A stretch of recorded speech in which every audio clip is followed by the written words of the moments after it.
Hi, welcome back to Cornzilla. Welcome back to the best Godzilla animated thing. What, you think this was better than fucking Hanna-Barbera Power Hour? God, yes, it was. Okay, fair. It was Fair. also better than Fuck the Bug Girls series. uh, which oh boy. Um, that's not to say that this show was perfect by any means, but yeah. So this is actually a Jet Jaguar singular point. Like, let's not kid ourselves. I mean, I've told you constantly that the ongoing joke is the Jet Jaguar show featuring Godzilla. Yeah, pretty much. It's all about Jet Jaguar. Jet Jaguar is like you see him episode 1 on the back of people's shirts Yeah. because it's the logo for mechanics. Yeah, fuck, is it Otani? I don't remember. The Otani group, or whatever you want to call them, they just sort of do things. All kinds of Like things. random shit, robotics primarily.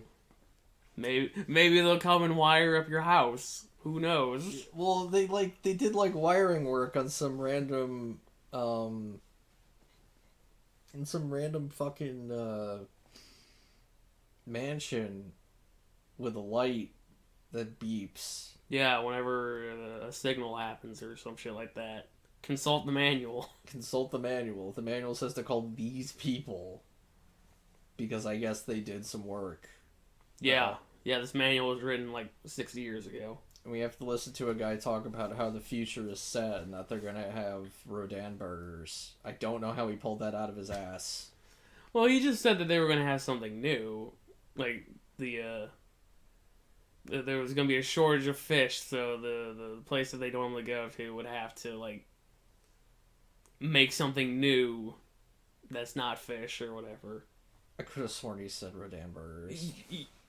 I don't know. Maybe he did. That was like 6 months ago when we watched it. Yeah, no, it was ridiculous. But yeah. So everyone's kind of confused, and then a fucking pterodactyl shows up. Yeah, and he's just like, "Oh, the party for me." Oh boy. And then they activate Jet. Well, they don't really activate it. It's still it's like a Zord at that point. Yeah, It's a Gundam. you're right inside of it. Yeah, it's really dangerous. But I do think it has certain things it can do without a pilot. Yeah, I think. Well, you could control it. They could control it remotely. Mm. It's not until later that they install his AI to it. Yeah. But yeah, no. So they take down the. They don't really take down the Rodan. The Rodan just dies. It flies away and just goes bleh. I am defeated. I am the dead, and then falls. And then more Rodans show up. Oh, so many Rodan. They're always crop dust in the It's just lobby. a fucking like just like red dust everywhere, just farting it all over the place. It's a bad time for everyone. Yeah. So I'll be honest, I barely remember what happens at this point. I know the main girl, she was the one who called the repair the mechanics who worked on that shit, who don't know what the fuck it's about, and she somehow gets a copy of the AI that the main guy's been developing on the mechanics crew, the one who does all the programming, and hers turns into a dog. Well, the one guy's originally is just like a gray square with a face. Yeah, that's all you need. And it helps her sort through her research and actually. Her research is on imaginary creatures. It's it's the most stupid thing it could possibly be. But yeah, she publishes her well, the robot dog AI publishes the paper, Drawing the attention of a science lady who is researching these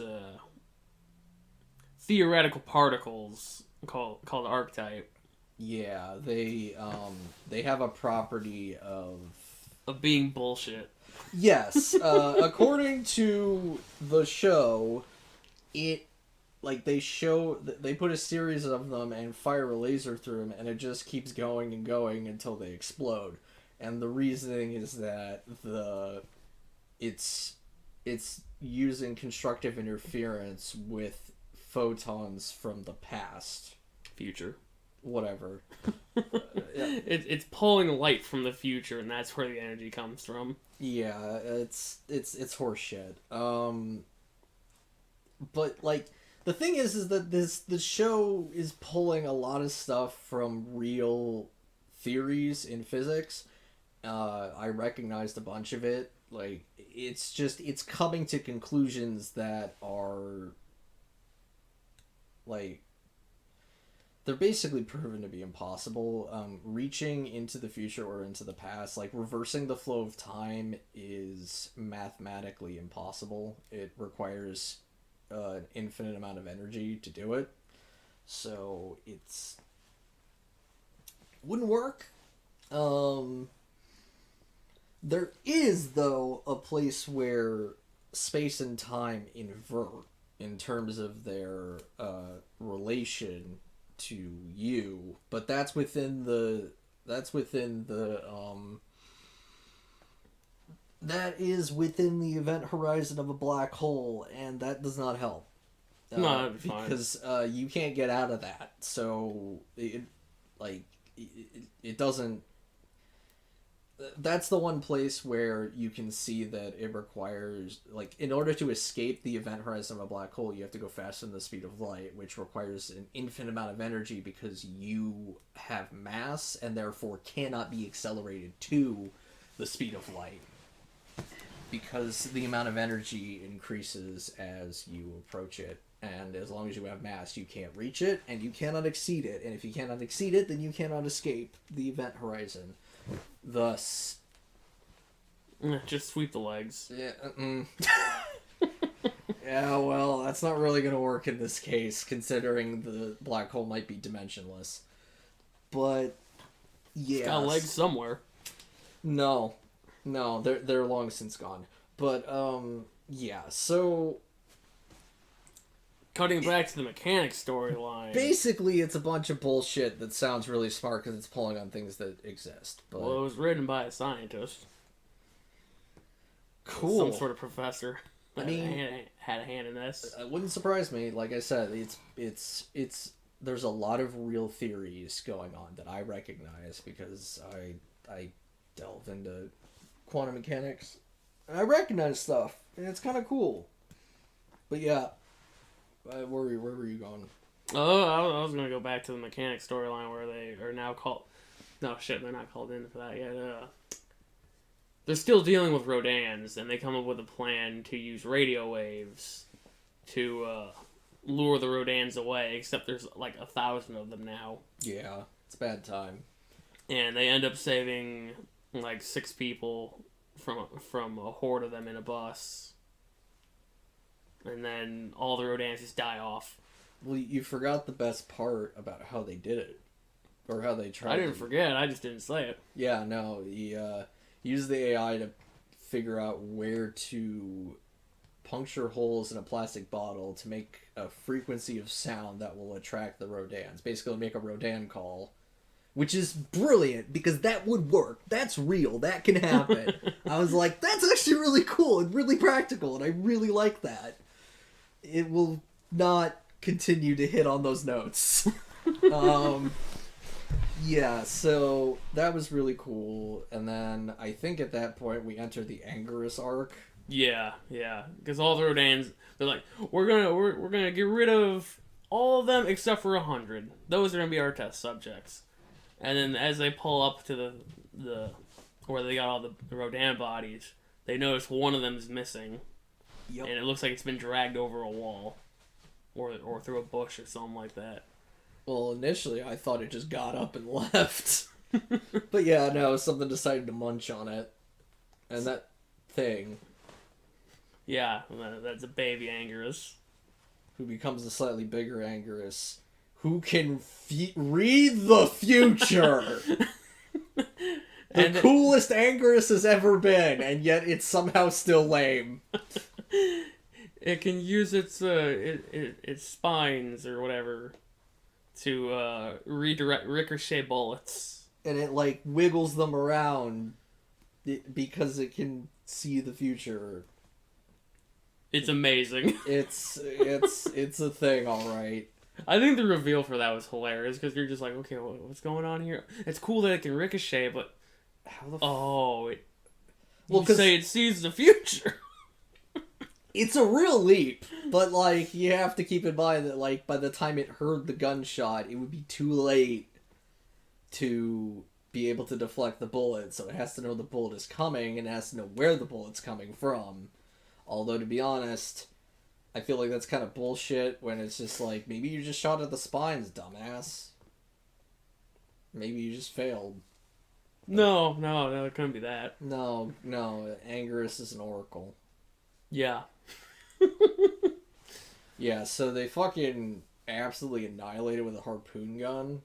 Loaded with, like, dynamite and shit. Loaded with explosives. Yeah, They're like, you may be able to see the future, but there's nothing you can do if we put it in your fucking face. Yeah, no, if we put it at point blank range, get fucked. And they blow off a spine, which they use to make a spear. Yeah, for Jet Jaguar that they've now infused with an AI. Yeah, the AI that the one guy developed. Not the dog AI that's following the girl around. He gets put into a weird rolling box. Yeah, that... with, like, a rocket face that looks like the Gotengo. Yeah. No, it's real good. Real subtle reference. There's less subtle references in this show. But yeah, so what's her face? Mari, I think is her name. May. Fine. May Kamino. Damn. Yeah, so May gets wrapped up with the group that's doing all the shit with the singular points, and we get to see fucking Gabara. Sort of. It's basically Gabara. It's Gabara, but what if he was done slightly better? What if Gabara was part gorilla? Yeah, what if he... Part baboon, actually, more specifically. I saw that face. What if he was truly a brutal beast? I don't know about that. I feel like the original Gabara was more of a dick. Yeah, he was an asshole, but he wasn't brutal. Worst thing he did was he launched Manila into the air, and I think all of us would have done that. I mean, yeah, we all would have, but that doesn't mean it's the right thing to do. Just because you want to punch something ugly in the face doesn't mean you should. Anyway, so Salunga is hanging out in India. Yeah, he wants to munch on a singular point. Yeah. But they shoot him with the orthogonal diagonalizer. You know, the oxygen destroyer. What? There's no similarities between the two. Oh my god. Absolutely none. None at all. Never mind that it's literally the fucking silver bullet that's gonna kill Godzilla. Who hasn't shown up yet. So yeah, basically from this point on, May's whole storyline is trying to prevent this catastrophe from happening. Well, she doesn't even know about the catastrophe yet. They know that they need to do work because the orthogonal diagonalizer is incomplete, basically. It doesn't quite work. Yeah, it only kind of like... It only completely fucking impales Gabara, who's unfortunately gonna get out. Yeah. Don't worry, they sealed him in there, it's fine. Yeah, totally worked. He won't find a cave or anything to get out. Yeah. So anyway, the guy who fired the OD, he's brainstorming with his daughter. And stuff. This is where things are getting really muddy for me. After they killed Anguirus, they build the spear and then they head off towards Well, they end up at a beach where Amanda has been fished up. Or it's beached or whatever, you know. Well, but that was after Godzilla made landfall. Oh, yeah, we gotta talk about that. Yeah, so this weird fish monster starts munching on Amandas. Turns out that's fucking Godzilla.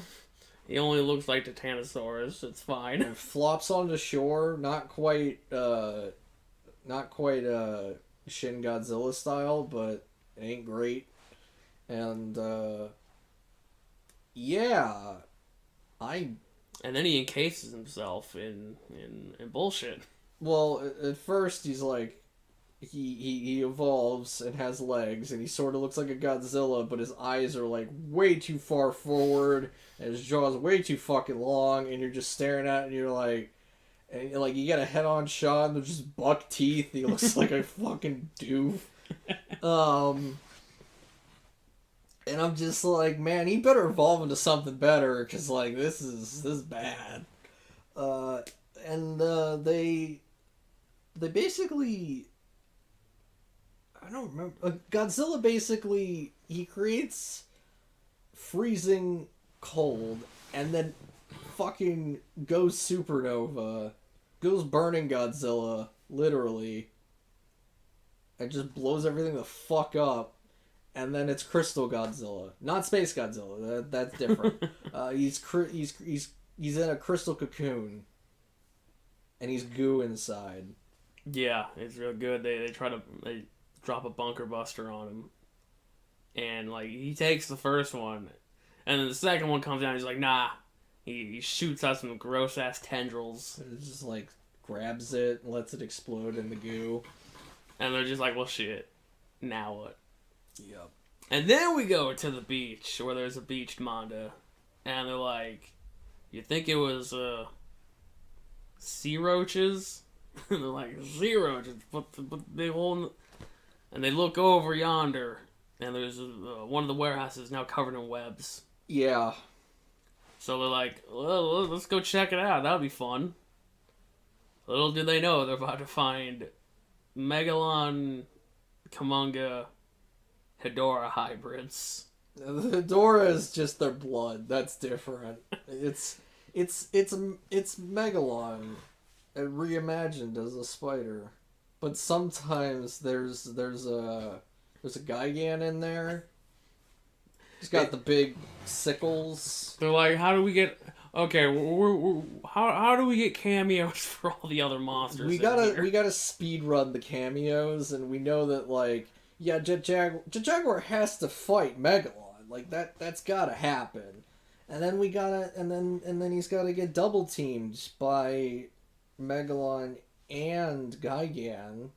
So just have them both be the same thing. Put Hedorah in there too. Just the Hedorah reference, because like you need it. Everyone loves Hedorah. So more or less they escape on a boat. Yeah, this fight was kind of nothing. Well, because every time he cut one up, it would just regenerate with blue goo. It was a bad time. They spent a lot of time fighting these Megalon clones, and nothing really comes from it. I don't even know why they went over there. Decided to just like check it out. Yeah.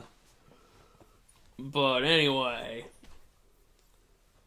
At this point, I believe, is when May starts to figure out about the catastrophe, and they kind of drop on her that, like, yeah, we know that What's-His-Face figured out there's a catastrophe, but we don't know what the fuck he's talking about. Here's all of his fucking research. Go nuts. Here's his house. Yeah, just hang out. I'm sure something's in here. Luckily, she has the AI to help her look for shit, because, like, I don't know how else she could justify processing that much fucking info. Oh yeah, we forgot to mention that the main scientist 50 years, like more than 50 years ago, he looks like he looks like a super bearded hobo version of the villain from Spy X Family. He's got the bulging eyes. Yeah, I mean he kind of does. Oh yeah. She figures out that the catastrophe is initially they think the catastrophe is some kind of cascading failure across using the singular points as a series of supercomputers because they keep giving different answers, but it turns out that the future's actually like fucked up because like the future literally can be all sorts of shit. But she figures out the catastrophe is actually a bad thing that can happen in the future, and everything that's been happening has been trying to be like, this shit's gonna happen.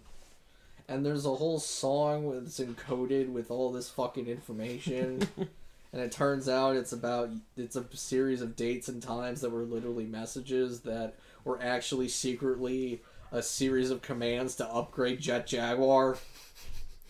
Into Jet Jaguar PP. Oh, God. He calls what's-his-face mommy. But don't worry, the song does more than that. We'll get to it. Most of the board of fucking Shinra or whatever... Shiva. Close enough. They don't they don't get the whole disaster thing. The one guy does secretly agree, but just kind of doesn't... secretly goes along with it, but doesn't actually doesn't actually say anything. But the one scientist lady is like, I believe you, and then she gets eaten by a Rodan. Yeah. Trying to save the fattest cat in existence. Yeah, and it's really fun because they immediately cut to a flashback. And I think that she's just alive, because I don't know. I was like, wow, that's a fancy restaurant they're eating at during while all of this shit's going down. But yeah, she gets eaten by a Rodan for trying to save a cat. And it turns out giant fat cat was actually foreshadowing for giant fat ass Godzilla.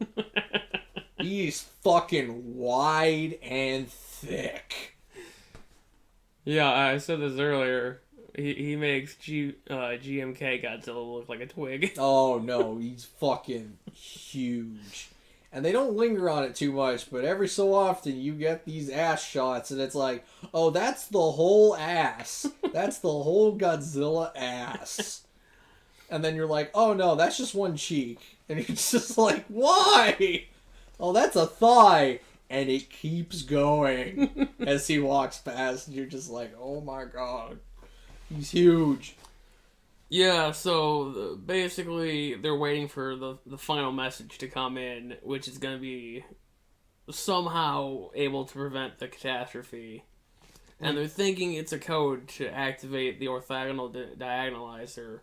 And it is. Just not in the way they expect it. Yeah, because the dog takes the Kobayashi Maru, but in the internet and the computer, like, fixes it up with, like, tape. And then drives it into the past. Yeah, instead of using the supercomputers to compute things from the future, they compute things in the past. Well, it's because the future's getting more and more hazy because they're really close to the... yeah, the Gygus, I know. Yeah. And then... They find out, hey, there's actually no code for this. Play the music. Except there was. It was in the song the whole time. Just like an upgraded Jet Jaguar, it makes Jet Jaguar big. And it turns out he's also a gigantic orthogonal diagonalizer. And sets it off and makes a bunch of blue crystals. And I'm like, hell yeah, Space Godzilla! But, like, Godzilla isn't shown? We also forgot the part where somebody took all the bones. Oh, yeah. In the basement. There was a guy who came in and was just like, these are some pretty cool bones. Load them in the truck. And I'm like... Load him in the helicopter. Like, he's not going to make a Mechagodzilla, right? And you just started laughing, and I'm like, okay. It's like, no. But, like, it doesn't come up again. No, that'd be stupid if they made a Mechagodzilla out of it. Because even I'm like, that's fucking dumb. That's a terrible idea. Why would you do that? And then the credits roll, and then there's a fucking Mechagodzilla. Yep. Literally built on the bones, and it's like, oh, good. We're doing that. Look, the last time they did that was like 20 years ago. Yeah, well, the saddest part is that, what's-his-face, who supposedly got blown up. Still hanging around. He's alive, and he is super excited for this Mechagodzilla, even though he shouldn't be. Yeah, he's super excited for the season 2 that's never happening. Never. It's been 5 years. We're fucked. Yeah. Yeah, anyway. Yeah. Alright. Monster combat. Like, I mean, I guess there is monster combat. Godzilla gets to fight some shit, but, like, it's... It's really not so much a fight as it is he just throws it off of him and then blows it up. He did throw that donut at that Mega Rodan. I mean, he did that. Then there was that Manda who came in. He's just like, who the fuck do you think you're biting? Yeah. Fucking blew him to pieces, cut through some buildings. And then, like, I guess Jet Jaguar fought a whole lot. Yeah, he did. He fought a ton. And it was alright. He was definitely a shitbot for a while. It's pretty great. They put him on wheels. They did. And they had to retrain the AI. And then they went, fucking wheels are stupid. Get the legs back. On the legs. I don't know, 6? Sure. Visual effects. Alright, so, I will say, for the most part, the 3D, it works. I didn't notice it most of the time, but I swear to God, every fucking time Gabar was on screen, it was shit. And there was the one scene with Jet Jaguar running on the docks where it was like completely mocapped and it looked bad. Really, really bad. Well, I think I heard somewhere that the monsters are in 3D to give you some sort of like uncanny valley kind of feel. That I did like. To make them feel otherworldly. But the problem is that sometimes they were drawn. Like there was the one scene where Gabar was drawn. Yeah, but that's because he was in the singular point. He was trying to get that donut. Yeah, I guess. Trying to get that creamy goodness out of the donut. But yeah, I liked the 3D. It worked really well. Except for the times that it didn't. But otherwise, it's pretty good looking. Alright, hit that with like an 8 then. I don't know. Okay. Plot. I mean, it was a spaghetti strand. It was spaghetti, but like, I don't know how well you were following it. I was keeping up for the most part. So the first time I watched it, I had no idea what the fuck was going on. That is completely fair. I will not lie. There are times where they're just dropping physics theories one after another, and I'm like, who is this for? This is for people like me who like nerd out to the shit and also happen to be Godzilla fans. That is a niche audience. And so then I watched like, I don't know, probably like 6 hours worth of like analysis videos on this. Mm-hmm. And then when I rewatched it the second time, it's like, okay, no, this makes a bit more sense. Yeah. And so this third viewing is kind of in that same boat. So like, it took me 3 viewings to get to mostly understanding the plot. For me, it was definitely like it felt stuttering because like you're like, okay, but how does this matter? How does this apply? And then later it falls into place, and it just felt like it did that constantly, where it's just like, until finally it came all the way back around where it's like, it's all about the song, everything was sent from the future. Like when I picked up on like, oh, the song is everything. Like when they dropped that the song was like dates. all this code, like in the middle of that, I was like, oh, he sent this from the past, like, because he figured this shit out and he sent that forward, and he's been doing that this entire time. And I didn't say anything, but I picked up on like it's all been coming from the past the entire time. And that was the point at which, like, because like the problem that I have with this is that it's calling on so much real world quantum mechanics and theories in physics that like it can be hard to have enough of a suspension of disbelief to put aside the parts of it that are horseshit. But once you do, and you're able to like do that the little bit that it asks of you, the little bit of magical thinking that it asks you to use, especially when they started introducing, because a lot of it felt like it was being really deterministic, where it's like the future is set and it is going to happen. But when they started playing with like, no, the future's a fucking mess. Basically, only like the immediate future is able to be predicted. Everything, you go too far out and it's just a disaster. It's like, okay, no, that I believe more. And yeah, I would say it's worse than Biolante. In terms of like the whirlwind of nonsense that's happening. But I personally really liked it. I mean, it is something that I've been thinking about since the first time I watched it. Because I was like, this thing is fucking trapped on Netflix. I know neither one of us are going to spend money on Netflix. Nope. And I watched this, I don't know, like maybe a year after it came out. And I was, like, from then until about now, I'm like, man, this is pretty interesting if I knew what was going on. I wonder what Phil would think of this. Too bad we can't fucking watch it. Yeah. But, no, I did find the plot pretty interesting. Even if I couldn't follow it the first time. Yeah. I mean, like I said, in the midst of me watching it, I have these moments where I'm thinking back on stuff that's been brought up, and I'm like, because they're not name-dropping shit. This is not a series built for a layman in terms of, like, the physics that it's talking about. And they do not baby feed you. They do not spoon feed you the shit that they are talking about. They will just bring it up. And I'm just like, I recognize that theory, and that theory, and that theory. Why are we not dropping names on this shit? Because I know it. Because I'm a nut. And I dig into this stuff, but like nobody else is gonna get this shit. But yeah, you want to hit it with an 8? I want to hit it with a 9. All right, hit it with a 9. It's actually pretty good. Acting, considering it's a dub and they have to work with lip flaps, sometimes it fumbles, but for the most part, it's pretty good. Yeah, it was fun. 8. Sure. Alright. The dub was good. I liked it. Yeah, no, that was fine. I don't remember the sub.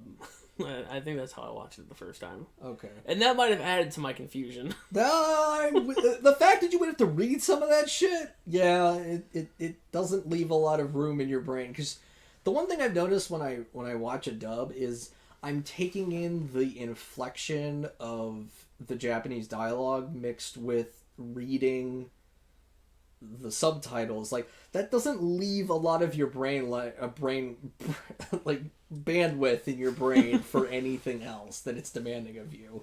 Well, I mean, a lot of the story is told through the text messages part. Oh god, yeah. And like, that shit just fucking flies. Oh yeah, no, it's I was watching it and I'm just like,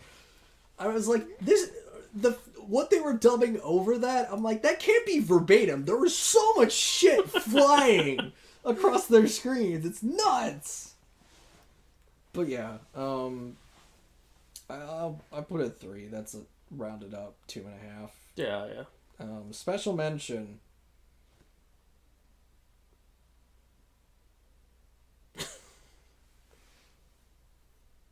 I thought you were just gonna launch into Goro Otoki being the special mention. Who? The old man. He was good for like the first couple of episodes, and then it just kind of became rote. It's like, yeah, he looks like he's a crazy person, and he acts like a crazy person. And he is a crazy person. Yeah, but yeah, like, I feel like his bits kind of fell off. Yeah. After a bit. Yeah. He became less funny.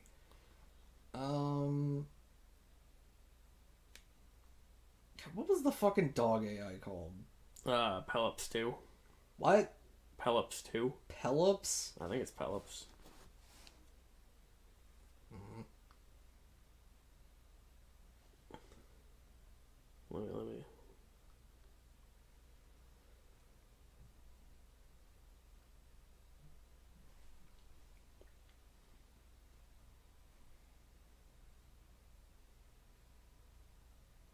Oh, yeah, well, Pero 2, Pelops 2.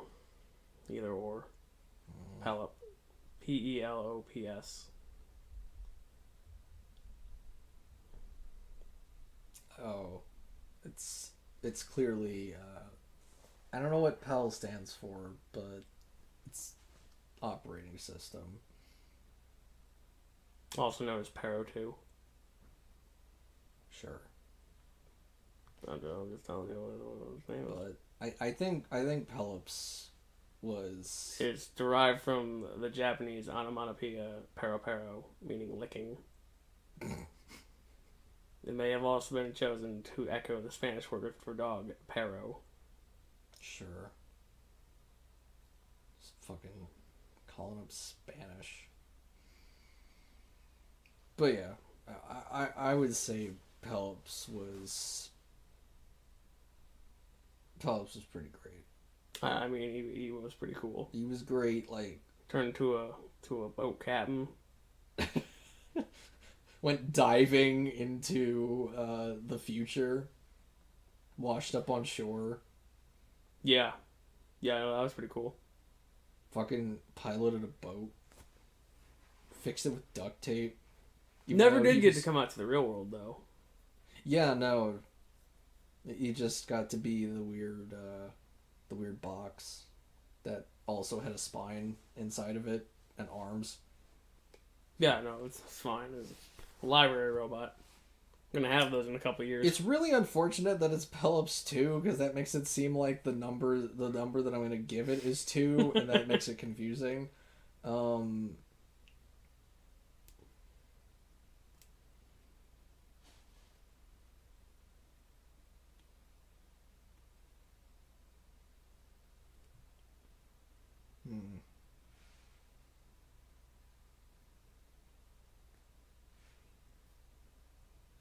don't know how much I want to give it. I mean, he was pretty consistent. Yeah. He was there from like the get go. Just shows up. He's like, "Please don't delete me. I'm not a virus. I swear." Would you prefer if I were a dog? I swear I'm not Bonsai Buddy. I act like Bonsai Buddy, but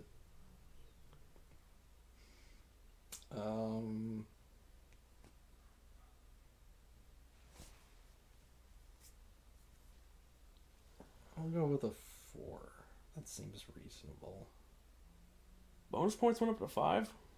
In this, yes. Okay. I don't remember anything from this. It's been like 9 months since. Wait. Yes, because I have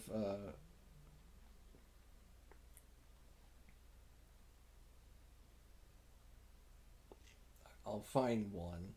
That I only gave one. Oh, I gave 1 point for the. Oh, right. Okay, hang on. Yeah, I have one up to 4 here for successful freaky box sex for Cornzilla Plant Eater.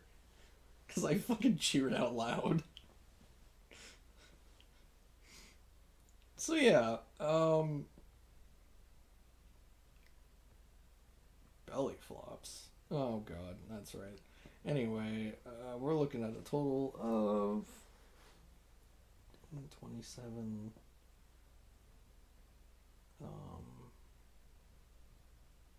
35, 38. Wow, we gave it a lot of bonus points. Yeah.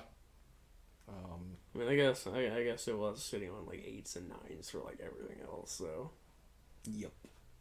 So. All right. Well, we'll see you guys